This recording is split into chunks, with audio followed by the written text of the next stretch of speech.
Students, today we are taking English grammar classes. English grammar हमने जो subject शुरू किया था उसमें ऑलरेडी 3 चैप्टर्स पूरे हो गए हैं।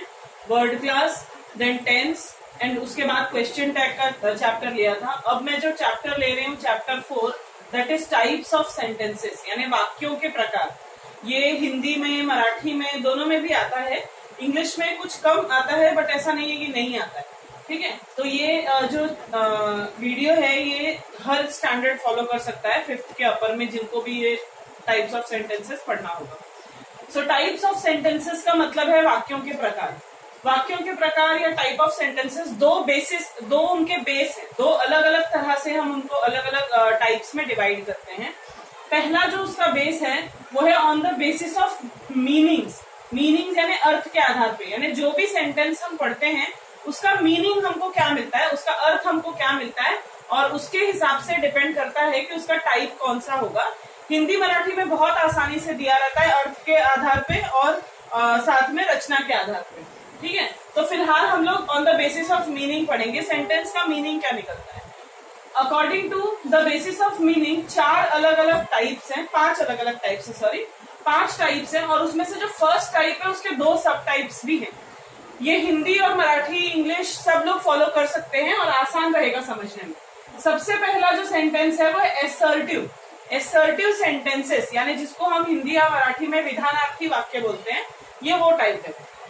एसर्टिव में कोई भी नॉर्मल सेंटेंस जैसे हम बात करते हैं, like Ram is a good boy, Sita is a good girl, she sings very well, ये जो सिंपल से सेंटेंसेस होते हैं ये आते हैं एसर्टिव में। लेकिन एसर्टिव जो सेंटेंस हम बात करते हैं उसमें 2 अलग अलग सब टाइप्स भी हैं, जैसे कि एफर्मेटिव और नेगेटिव।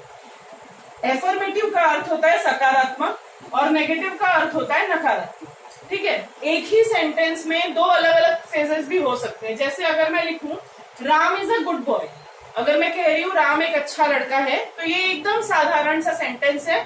एसर्टिव को हम कभी कभी डिक्लेरेटिव सेंटेंसेस भी कहते हैं। डिक्लेरेटिव सेंटेंस के नाम से भी ये जाना जाता है। मतलब हम कोई चीज डिक्लेयर कर रहे हैं, किसी चीज को घोषित कर रहे हैं हम कि Ram is a good boy, simple सा है। लेकिन अगर मुझे ये लिखना है कि Ram is not a good boy, यानी सेंटेंस में अगर ये वर्ड यूज हो रहा है, नॉट, नेवर, इस तरह के सेंटेंस में वर्ड अगर यूज हो रहे हैं, तो हम उसको नेगेटिव सेंटेंसेस कहते हैं, यानी कि नकारात्मक वाक्य। तो सबसे पहला जो टाइप था वो एसर्टिव या डिक्लेरेटिव सेंटेंस था, जिसके 2 सब टाइप्स थे, एफर्मेटिव और नेगेटिव। मतलब विधानार्थी, उसके 2 टाइप है, सकारात्मक और नकारात्मक। उसके बाद पहले पार्ट के बाद हम दूसरे टाइप में आ रहे हैं on the basis of meaning, imperative sentence. Imperative sentence का अर्थ होता है आज्ञार्थी वाक्य, इसको आज्ञार्थक भी बोलते हैं हम। हिंदी मराठी दोनों में आज्ञार्थी, आज्ञार्थक, विधानार्थी, विधानात्मक, इस तरह के वर्ड्स भी यूज होते हैं। तो हम अगर इंपेरेटिव सेंटेंस की बात कर रहे हैं, इसको हम जनरल लैंग्वेज में ऑर्डर वाले सेंटेंस भी बोलते हैं। जैसे हम किसी को कुछ करने के लिए कह रहे हैं, लाइक शट द डोर, अगर मैं कह रही हूँ दरवाजा बंद कर दो, सेंटेंस बहुत सिंपल है, लेकिन इसमें मैं किसी और को कुछ करने की आज्ञा दे रही हूँ या ऑर्डर कर रही हूँ, तो ऐसे सेंटेंसेस को हम कहते हैं इंपेरेटिव सेंटेंसेस। ऐसे वाले में कई बार हम लोग प्लीज वर्ड भी यूज करते हैं। मतलब हर बार हम एकदम स्ट्रिक्ट ऑर्डर नहीं देते, कई बार हम किसी को कुछ करने के लिए कहते हैं। जैसे कि अगर मैं कहूँ please bring me a glass of water, कृपया मेरे लिए 1 गिलास पानी लाएं, तो ये सेंटेंस भी इंपेरेटिव ही है, भले ये हम आज्ञा नहीं दे रहे हैं, हम रिक्वेस्ट कर रहे हैं। तो ऐसे वाले सेंटेंसेस में आज्ञार्थी, यानी कि आज्ञा की जगह कभी कभी हम दूसरे को रिक्वेस्ट भी कर सकते हैं। तो 2 टाइप्स हो गए। तीसरे टाइप पे मैं आ रही हूँ, ये है इंटेरोगेटिव सेंटेंसेस। इंटेरोगेटिव का मतलब होता है प्रश्नार्थी। देखिए, प्रश्नार्थी में भी 2 अलग अलग अगर प्रकार आप देखना चाहेंगे तो है, 2 अलग अलग प्रकार है। ये हम इंग्लिश में बोल सकते हैं, हिंदी में ऐसे प्रकार की कोई खास इंपॉर्टेंस नहीं है। एक क्वेश्चन होता है जिसको हम रिटोरिक क्वेश्चन बोलते हैं, यानी येस और नो टाइप क्वेश्चन, जिसका उत्तर हम सिर्फ हाँ या ना में पूछते हैं। जैसे अगर मैं बोलती हूँ आर यू हैप्पी, क्या आप खुश हैं, तो इसका जवाब कोई बहुत बड़ा नहीं है, हम हाँ या ना में जवाब दे सकते हैं इसका। तो इसको हम बोलते हैं रिटोरिक क्वेश्चन, यानी येस और no type question general language में। दूसरा जो क्वेश्चन होता है जिसमें हम सच में क्वेश्चन पूछते हैं, like who are you, what are you doing, where are you going, तो ये जो सेंटेंसेस हैं ये इंटेरोगेटिव सेंटेंसेस में आते हैं। बट इंटेरोगेटिव में भी 2 सब टाइप्स हैं। उसका मतलब है, पहला जो है उसको रिटोरिकल क्वेश्चंस बोलते हैं, यानी यस और नो टाइप क्वेश्चन, और जो दूसरा क्वेश्चन है उसको हम WH टाइप ऑफ क्वेश्चन बोलते हैं। WH टाइप ऑफ में व्हाट से, हु से, हाउ से, इस तरह जो क्वेश्चन शुरू होते हैं वो WH टाइप क्वेश्चन है। और जो क्वेश्चन हेल्पिंग वर्ब से शुरू होते हैं, लाइक इस से, आर से, हैव, हैज, इस तरह से जो क्वेश्चन शुरू होते हैं वो होते हैं रिटोरिक क्वेश्चन या यस और नो टाइप क्वेश्चन। लेकिन इन सब में कंपलसरी ये है कि इंटेरोगेटिव सेंटेंसेस के एंडिंग में एक क्वेश्चन मार्क होना जरूरी है। अगर क्वेश्चन मार्क नहीं है तो वो इंटेरोगेटिव सेंटेंसेस नहीं। नेक्स्ट टाइप पे हम आ रहे हैं, दैट इज एक्सक्लेमेटरी सेंटेंसेस, यानी विस्मयार्थक या विस्मयादि बोधक, इस तरह के हम वर्ड्स यूज करते हैं हिंदी या मराठी में। तो ये जो है इसको मराठी में असल में केवल प्रयोगी वाक्य भी बोला जाता है मराठी में इसे, और जनरली हम इसको हिंदी में विस्मयार्थक वाक्य बोलते हैं। ठीक है, तो अगर ये विस्मयार्थक वाक्य है, विस्मय मतलब ही एक्सक्लेमेटरी का मतलब ही पता है कि आश्चर्य हो रहा है, इसमें सबसे पहला चीज, जैसे मैंने इंटेरोगेटिव में बताया कि क्वेश्चन मार्क होने चाहिए, वैसे ही एक्सक्लेमेटरी में एक्सक्लेमेशन मार्क यानी कि विस्मयार्थक चिन्ह होना जरूरी है, एक सीधी लाइन और उसके नीचे एक डॉट। अब ये सेंटेंसेस जो होते हैं, how beautiful this garden is, इसका मतलब कितना सुंदर है ये गार्डन। यहाँ पे ये हमसे पूछ नहीं रहे हैं कि कितना सुंदर है, ये हमें बता रहे हैं कि ये गार्डन बहुत ज्यादा सुंदर है। इसमें बहुत सारी चीजें आ सकती हैं, जैसे oh my God, how big the snake is, ऐसे वाले जो सेंटेंसेस होते हैं, ओ, अलास, इस तरह के वर्ड से भी जो एक्सक्लेमेशन मार्क शुरू होता है वो भी एक्सक्लेमेटरी सेंटेंसेस में ही आते हैं। उसके बाद ये आखिरी जो टाइप है, पांचवा जो टाइप है, अकॉर्डिंग टू द मीनिंग्स, अर्थ के आधार पर, ये अब नया ऐड हुआ है, पहले इसके बारे में ज्यादा नहीं जाना जाता था। ये होता है ऑप्टेटिव सेंटेंस। ऑप्टेटिव सेंटेंस जिसे हिंदी में हम कहते हैं इच्छार्थी वाक्य, यानी ये ऐसे सेंटेंसेस हैं जिसमें हम इच्छा रखते हैं या ऑप्टेट करते हैं किसी को, जैसे कि मे गॉड ब्लेस यू, ईश्वर आपकी रक्षा करे, या ईश्वर आपको आशीष दे, आशीर्वाद दे। तो इस तरह के जो सेंटेंसेस हैं, मे गॉड ब्लेस यू, ऐसे वाले जो सेंटेंस होते हैं, इनमें हम जो किसी के लिए अगर हम कोई इच्छा रख रहे हैं, कुछ ये अच्छी भी चीजें हो सकती हैं, बुरी भी हो सकती हैं, बट जनरली हम अच्छी वाली चीजें किसी से मांगते हैं। तो इस तरह से सेंटेंसेस के टाइप्स को अगर हम पढ़ रहे हैं तो on the basis of meanings यानी अर्थ के आधार पर इसके 5 अलग अलग टाइप्स हैं, जिसमें से कि 2 सब टाइप्स भी हैं। यहाँ पे एसर्टिव था यानी विधानार्थी, जिसमें हम बहुत ही सिंपल से सेंटेंस लिखते हैं, जिसको डिक्लेरेटिव भी कहते हैं। उसमें से ए था एफर्मेटिव यानी सकारात्मक, और बी था नेगेटिव यानी नकारात्मक। अगर नो नेवर जैसे वर्ड यूज हुए हैं और वो सिंपल सा है, एफर्मेटिव सा है, एसर्टिव सा सेंटेंस है, तो नेगेटिव हुआ। और दूसरा एफर्मेटिव जिसमें नो या नेगेटिव टाइप के वर्ड्स नहीं यूज होते। दूसरा जो टाइप था वो इंपेरेटिव था। इंपेरेटिव यानी आज्ञार्थी, जब हम किसी को कुछ करने के लिए कहते हैं, जब हम किसी को कुछ आज्ञा करते हैं, कोई रिक्वेस्ट करते हैं, उस तरह के सेंटेंसेस जो हैं वो इंपेरेटिव में आते हैं। जनरली ये सेंटेंसेस वर्ब से शुरू होते हैं, कभी कभी उसके पहले प्लीज भी लगा होता है, बट एक्चुअली स्टार्टिंग उनकी जनरली वर्ब से होती है। उसके बाद अगला था इंटेरोगेटिव सेंटेंसेस यानी प्रश्नार्थी वाक्य, जिसके एंडिंग में प्रश्न चिन्ह या क्वेश्चन मार्क लगना जरूरी था।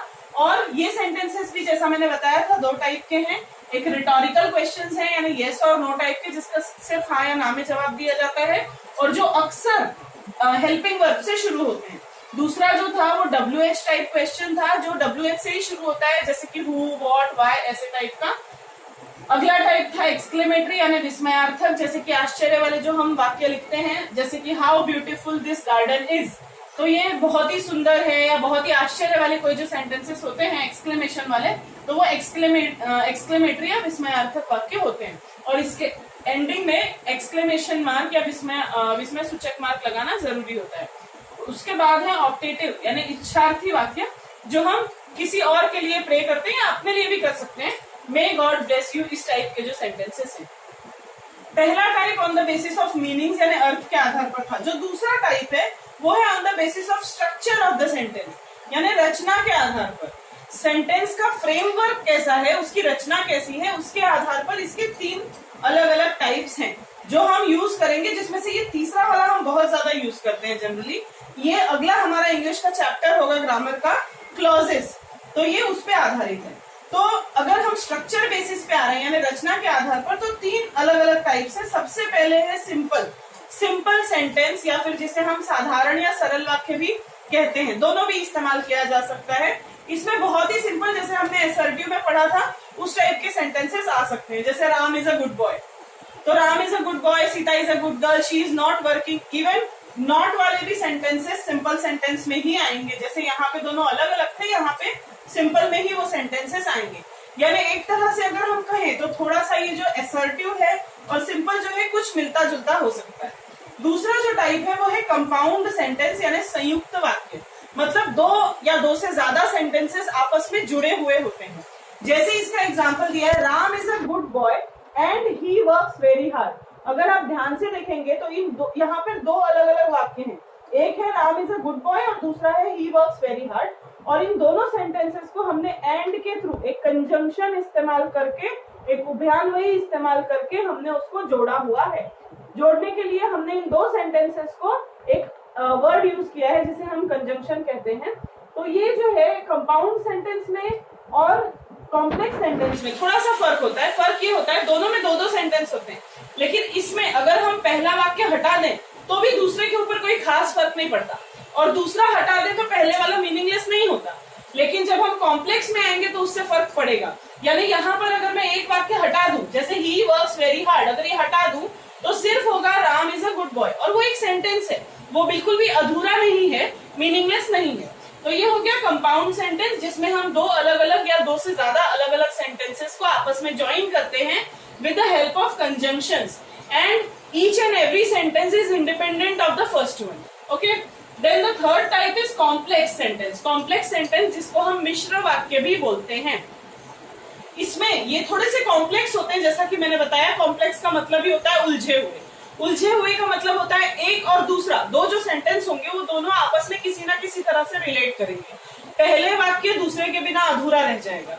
ठीक है, अगर मैं यहाँ पे एक एग्जांपल दिया हुआ है, Ram is a good boy who works hard.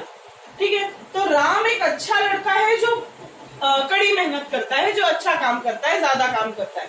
अगर मैं ये सेंटेंस लिखूं Ram is a good boy, तब तो ठीक है, वो सेंटेंस अधूरा नहीं है। लेकिन जो दूसरा इसमें मिला, हु वर्क्स वेरी हार्ड या हु वर्क्स हार्ड, ये जो सेंटेंस है ये पहले वाले के ऊपर डिपेंडेंट है। अगर मैं पहला सेंटेंस हटा दूं तो हु वर्क्स हार्ड का कोई भी मीनिंग नहीं रह जाएगा।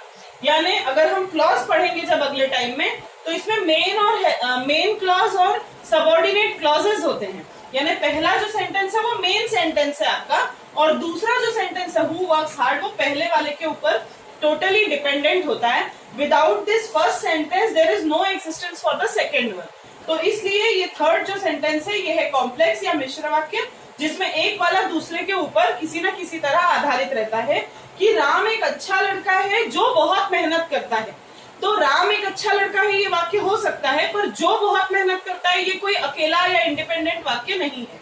तो इसलिए इस पे फर्क पड़ता है। यानी on the basis of structure, रचना के आधार पे तीन अलग अलग टाइप्स हुए, एक सिंपल यानी साधारण या सरल वाक्य, दूसरा कंपाउंड यानी संयुक्त वाक्य, और तीसरा कॉम्प्लेक्स सेंटेंस यानी कि मिश्र वाक्य। तो इस तरह से जो टाइप ऑफ सेंटेंसेस लेसन है, इसमें हमने जो वाक्यों के प्रकार पढ़े, पहला और दूसरा दो बेस हैं। पहला बेस है मीनिंग या अर्थ के आधार पे, और दूसरा है स्ट्रक्चर या रचना के ऊपर से। तो उसपे से पहले टाइप में चार हमने टाइप्स पढ़े, 5 टाइप्स पढ़े सॉरी, और उसमें फर्स्ट वाले के 2 सब टाइप्स भी हैं। यहाँ पे भी 2 सब टाइप्स हैं, बट उनको जनरली रेफर नहीं किया जाता। और जो बेसिस है स्ट्रक्चर का या रचना का, उसके ऊपर से 3 अलग अलग सेंटेंसेस के टाइप्स हैं। So this was the chapter types of sentences. Thank you.